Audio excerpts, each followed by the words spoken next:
And after 60, your memory is nearly twice as likely to decline if you're not sleeping well, eating inconsistently, or living in loneliness. That's not just a saying, it's the conclusion from the U.S. National Institute on Aging. But here's what's even more concerning. Most of us don't realize how the little things in daily life can quietly wear down our brains. Day by day, I'm Dr. Patel.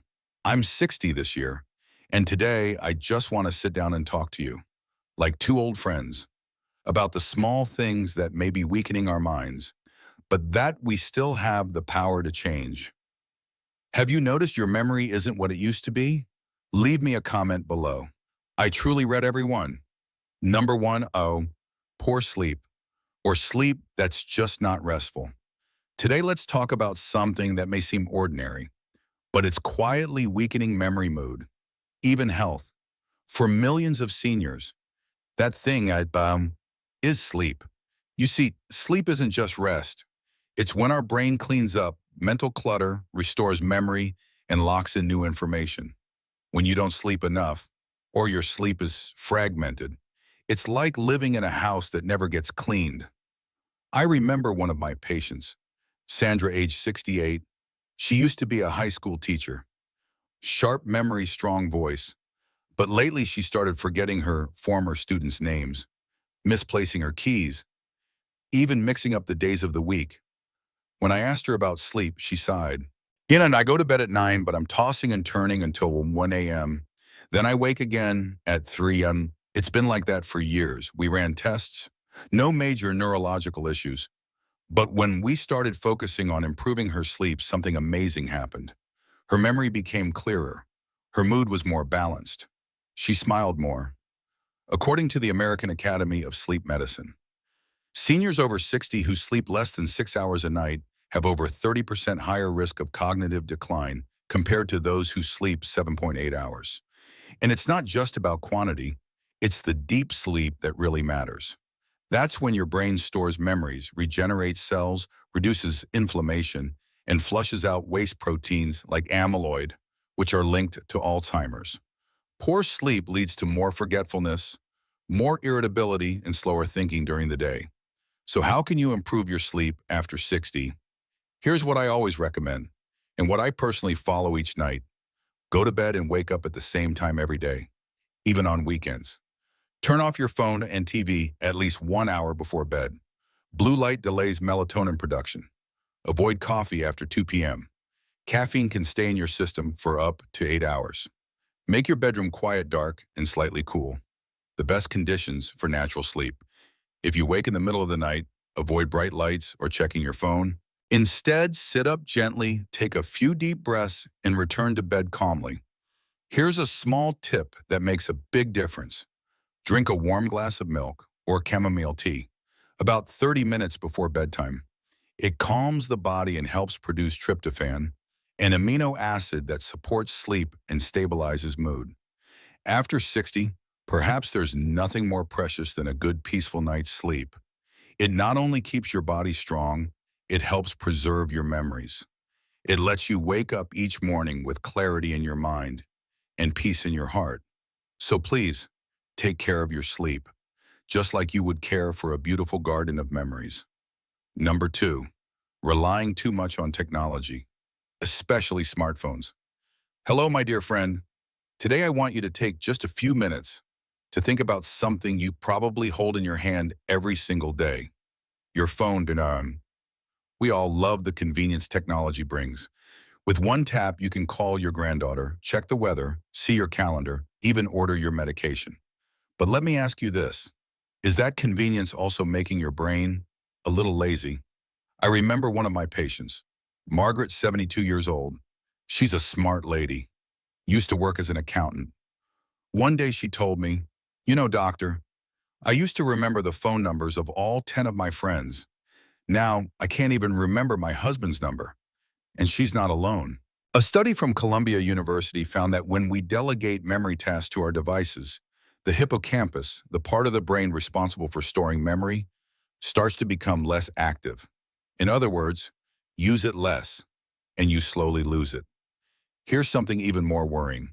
Nearly 70% of Americans over 60 use a smartphone every day, but more than half of them report problems with short-term memory, forgetting tasks, missing appointments, even mixing up dates and times. But the problem isn't the phone. The real issue is that we've stopped exercising our brain because technology does it all for us. And just like muscles, if you don't use it, you lose it.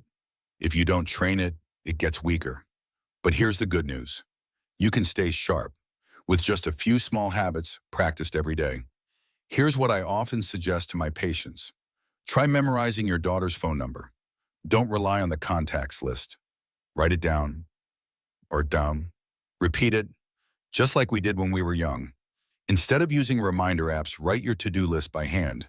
Writing by hand activates the memory center of your brain. At night before bed, close your eyes and recall 3 things you did today. Simple things. I made soup. I went for a walk. I called Linda. This trains your brain to stay active. And if you still want to use your phone, that's okay. Just try this. Take 1 hour each day where you don't look at a screen. Use that time to read, walk, or have a real conversation with a friend, because the truth is, memory doesn't disappear overnight. It just falls asleep, and it needs us to wake it up again. You deserve to feel sharp, not just to remember phone numbers, but to remember the faces you love, the memories that matter, and all the things that make life beautiful. Number 3, too little movement, sitting most of the day. Hello, my dear friend. I'm Dr. Patel. I'm 60 years old now, and like many people my age, I've come to understand something very clearly. After 60, our bodies don't quite work the way they used to. Sometimes just sitting through a long tie show is enough to make us feel tired the next day, mentally foggy, unfocused, even a little lost. But here's what science is now telling us. Sitting too much doesn't just weaken your legs. It slowly puts your brain to sleep. When you sit for more than 6 hours a day, blood flow and oxygen to your brain decrease. It's like your brain is being starved of air and nutrients every single day. And the result, you feel less focused, more forgetful, like everything is moving slower. A study from the University of California found that seniors who sit for long periods have less flexibility in certain brain areas, especially those tied to memory. And according to the CDC, over 28% of Americans over 60 live a sedentary lifestyle, especially after retirement. Let me tell you about Mr. John, one of my patients. He's 68, retired, and spent most of his day watching TV, reading the paper, and sitting for hours without moving. At first, it was just forgetting his keys. Then he started missing doctor's appointments. Eventually, he found himself standing in the kitchen, not remembering why he went there in the first place. When he came to see me, he said something I'll never forget. "Doctor, I'm still sitting there, but it feels like I'm slowly disappearing." So we made a few simple changes: 10 minutes of walking in the morning, standing up every 30 minutes, a few gentle stretches right in his living room. 2 months later, Mr. John came back with a smile on his face and said, "Doctor, I no longer get lost in my own home. Now I know many folks might say I'm too old to move much, but I'm not talking about gyms or running marathons. I'm talking about little things you can start doing today. Every 30 minutes, stand up and walk around, even just around the room. While watching TV, set a gentle reminder to stand and stretch.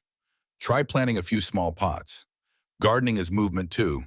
When making phone calls, stand up and walk while you talk. Here's one of my favorite tips. Pair movement with something you love. If you enjoy old songs or bolero music, stand and sway gently to a few tunes each morning. Even 10 minutes makes a big difference.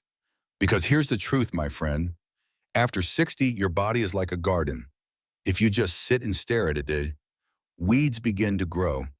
But if you get up each day, water it a little, trim a bit, take a stroll around, that garden will stay green and alive. You don't have to change the whole world. Just stand up and let your brain wake up with you.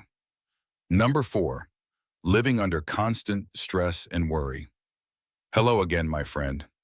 After more than 30 years in medicine, I've come to realize something. There's one silent enemy more dangerous than diabetes, high blood pressure, or even insomnia. It makes no sound. leaves no visible scar. But every single day, it quietly eats away at your memory bit by bit. Its name is chronic stress. Now, at first, stress isn't all bad. When you're under pressure, your body releases a hormone called cortisol. It helps you stay alert, focused, ready to react. But when cortisol stays high for days, weeks, even months, that's when it becomes harmful, especially for your brain. Cortisol directly affects a part of your brain called the hippocampus, the memory center. Think of it like a library inside your head. But imagine if a windstorm blew through that library every day, books flying off shelves, pages missing. That's what chronic stress does to your memories. According to the National Institute on Aging, seniors living with long-term stress have over 30% higher risk of memory decline compared to those with a more balanced emotional life. Let me tell you about Linda. She's 70, a retired school teacher in California. Her husband passed years ago. Her children live far away. She lives alone, and although she's physically healthy, every time I'd call, she'd say, "Doctor, my mind just feels foggy. I snap at my neighbors for no reason, and I keep forgetting what I did just yesterday." When she came in for a checkup, her test results were all normal except her mood. So we started small. Each morning, she wrote down 3 things she was grateful for. In the afternoon, she took a 15-minute walk. At night, she listened to soft music before bed. And after just 6 weeks, she called me again and said, "Doctor, I'm laughing more." In my memory, it feels like it's waking up again. Now, stress isn't always easy to spot, but there are signs you can look for. Feeling irritated even by small things. Restless sleep, strange dreams. Forgetting names, dates, or where you put things. And sometimes just asking yourself, wait, what was I doing again? If you recognize any of these in yourself, don't ignore them. Your brain is trying to tell you something, and here's one simple trick with a love, and I do it every day. The 4.718 breathing exercise. It takes less than 2 minutes. Breathe in through your nose for 4 seconds. Hold your breath for 7 seconds. Breathe out slowly through your mouth for 8 seconds. Repeat this 3 times, especially in the morning or before bed. You'll feel your brain gently clearing out the mental dust. And beyond that, choose one small joy each day. Water your plants. Call your grandchild. Write a short journal entry. Or just sit quietly with a warm cup of tea. You see, after 60, life might appear calm on the outside, but inside our minds can still hold storms. Don't let silent stress steal your memory, your bond, or your connection to the world. If today feels heavy, take a deep breath. And remember, you are not alone. And your brain, yes, even now can heal if you give it the right kind of love. Number 5, poor eating habits and how they quietly damage your memory. My dear friend, I grew up like many of you with simple meals. Boiled vegetables, a bit of stewed fish, a warm bowl of soup. But times have changed. Now fast food, fried snacks, and sugary drinks are everywhere. And many people don't realize our meals no longer nourish our bodies. They're silently harming our minds. Studies show that diets high in sugar-saturated fats and processed foods increase inflammation in the brain, especially in areas that control memory and focus. And when we're missing key nutrients like vitamin B12, omega-3 fatty acids, and antioxidants from fruits and vegetables, our brain isn't protected. It's like a machine that starts to rust from the inside. According to the Alzheimer's Association, over 39% of Americans over 60 fall short in eating enough leafy greens and healthy fats. That's a big reason why memory loss is becoming more common and happening earlier. Let me tell you about a patient of mine, Mr. Harold, age 72, from Texas, a retired truck driver, bright, energetic, full of life. But after retirement, his eating habits changed. He'd skip breakfast, grab a sandwich for lunch, then have fried chicken or pizza for dinner. After a few years, he started forgetting the date, got lost on his way home, and often described his mind as foggy, like I'm driving through a storm. When we ran some tests, we found he had a severe B12 deficiency and high levels of brain inflammation. Thankfully, he was open to change. He began eating more leafy greens, salmon-boiled eggs, and took a B12 supplement. And within just 3 months, his memory was noticeably sharper. He even joked, "Doc, my brain's not stuck in traffic anymore." Now I know, changing your diet isn't easy. But if you do just 3 small things each day, your brain will thank you for years to come. Cut the sugar. Try water instead of soda. Add more greens. Even just a small handful with each meal can make a big difference. Get good fats, like salmon walnuts, or a spoon of olive oil. And please check your B12 levels, especially if you don't eat much meat, eggs, or dairy. Let me share one of my favorite morning routines. A simple brain smoothie I make for myself. 1 banana, a handful of spinach, 1 spoon of chia seeds or walnuts, 1/2 cup of almond milk, a small slice of fresh ginger. Blend it up, and in just 2 minutes you have given your brain a gentle boost for the day. Remember, memory doesn't disappear overnight. It fades slowly with each spoonful of sugar, each fried meal, each day without greens. But the good news, it can come back meal by meal, choice by choice. So if your memory feels slower lately, don't be afraid. Your brain is still here, just waiting for a little love at the dinner table. Number 6, not challenging your brain every day. Hello, my dear friend. I'm Dr. Patel, 60 years old now, and just like you, I'm learning how to slow down without letting my mind slow down with me. Today, I want to talk to you about something very familiar, but often forgotten. Your brain needs exercise, just like your body. If we let it rest too long, if all we do is watch TV, avoid reading, skip learning new things, it's like letting your brain slowly rust away. Imagine this. If your muscles stop moving, they weaken. Everyone knows that, but your mind, it works the exact same way. Studies have shown, after age 60, if we stop stimulating the parts of the brain responsible for memory, problem solving, and creativity, those precious neural connections begin to weaken, and memory starts to fade. In fact, according to the American Academy of Neurology, seniors who engage their brains daily have a 29% lower risk of cognitive decline compared to those who just sit and consume passive information like television. Let me tell you about a wonderful patient of mine. Mrs. Gloria, 75 years old, living alone in New Jersey. Her days were quiet. She'd eat, watch the news, go to bed. No smartphone, no books, little conversation. When she came to see me, she said something that hit me hard. I feel like I'm alive, but I can't remember who I am anymore. So we started simple. 1 Spanish word a day, 15 minutes reading a paperback book, a crossword puzzle every night. 2 months later, she was recalling old memories, telling family stories, and even joked with me. Doc, I think my brain's finally warming up again. You see, you don't have to go back to college or read philosophy to exercise your brain. All you need is to learn one new thing each day, read a short article, call a loved one, and share a story from your past. Try a new recipe, play Sudoku, or write with your non-dominant hand. My favorite little trick. Every night before bed, I write down 3 things I learned today. Just a few lines. It might be, I learned how to make ginger tea. I remembered the name of an old friend. I looked up where Egypt is on the map. This kind of journaling helps strengthen both short-term and long-term memory. And it truly works wonders, especially after 60. Yes, age may slow down the body, but you still have the power to keep your mind strong, curious, and alive. If you give it just a little attention each day, don't let the day go by with just the news and dinner. Your brain, that loyal companion of yours, is waiting to be woken up. Every day is a new chance for your memory to come back to life. Number 7, lack of social connection, living in loneliness.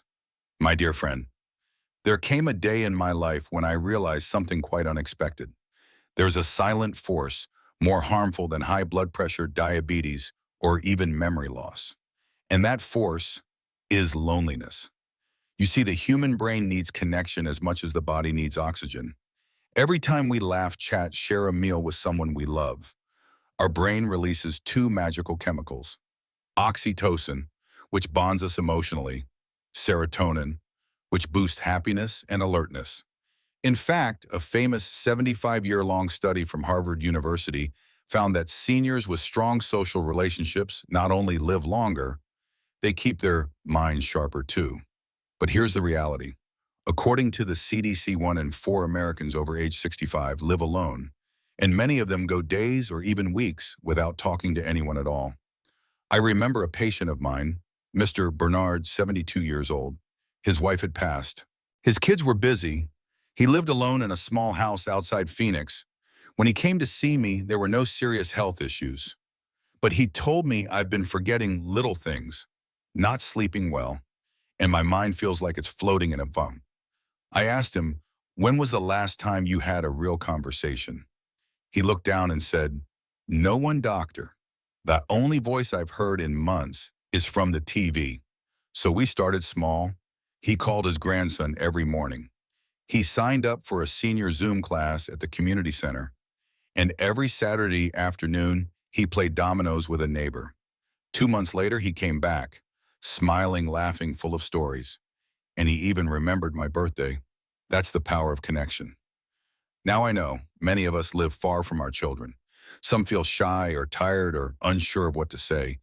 But connection doesn't need to be complicated. Every day, you can simply call an old friend, even for 5 minutes. Share a little story with your neighbor. Write a letter to someone you love, and then call them to read it out loud. Even just 5.10 minutes of real conversation can wake up your brain and warm your heart. And here's a tip I always share: the happy call calendar. Each week, choose 5 names: friends, neighbors, old classmates, even someone you admire. Call one of them each day, just to say hi, tell a funny story, or say thank you. You'll be amazed at how quickly your mood lifts and your memory sharpens. After age 60, our bodies may slow down, but let's not let our hearts or our memories grow lonely too. Your brain needs more than vitamins and sleep. It needs connection, emotion, and laughter. And you, my friend, deserve to be heard, not just by doctors like me, but by the world around you. If you've ever felt forgetful or cloudy or just a little lonely, please share your story in the comments below. I read every message, and I'll reply, not as a doctor, but as someone walking beside you on this path. If this video helped you in any way, click subscribe so we can continue these weekly conversations together. And if you have any questions, memories, or advice for others, please write it down. Thank you for your time. It's truly a gift to still be walking this road together, one step, one story at a time.